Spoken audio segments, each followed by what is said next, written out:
Nowadays, most children, teenagers, and even adults watch a lot of TV, listen to the radio, etc. We spend more than 34 hours per week just watching TV. However, I think it is important to know the inconveniences of the media and its influence on us. Now we can move on to questions. Who is influenced by the media? The media is an influence to everyone, whether you are a child, a teenager, or an adult.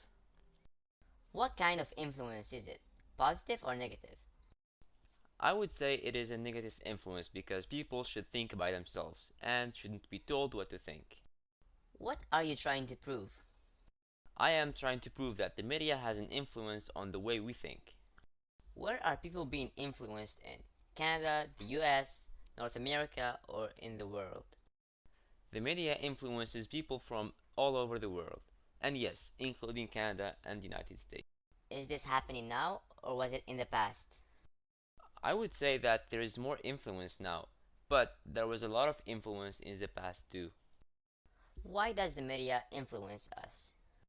The media influences us so we can satisfy the needs of the government. How are we being influenced? Yes, this is the most important part of our debate.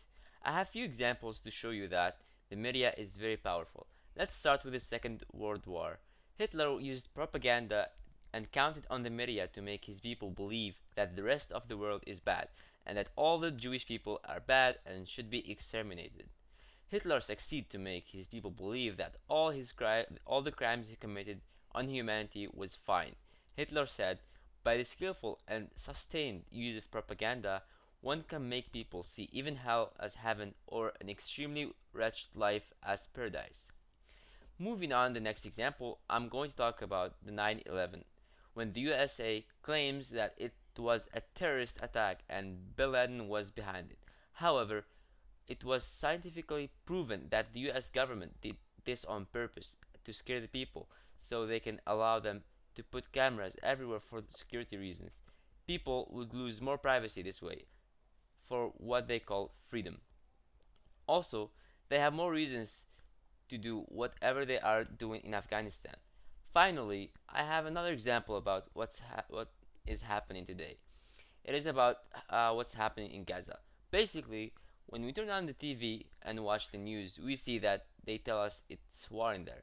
My definition for war is when two groups fight and both of them have chances of winning. However, I do not think it's war because there was more than 700 Palestinian civilians who died, knowing that only few dozens of Israeli people died. And as we see, most people are quiet about it because they believe that it's really a war and Israel is just defending itself.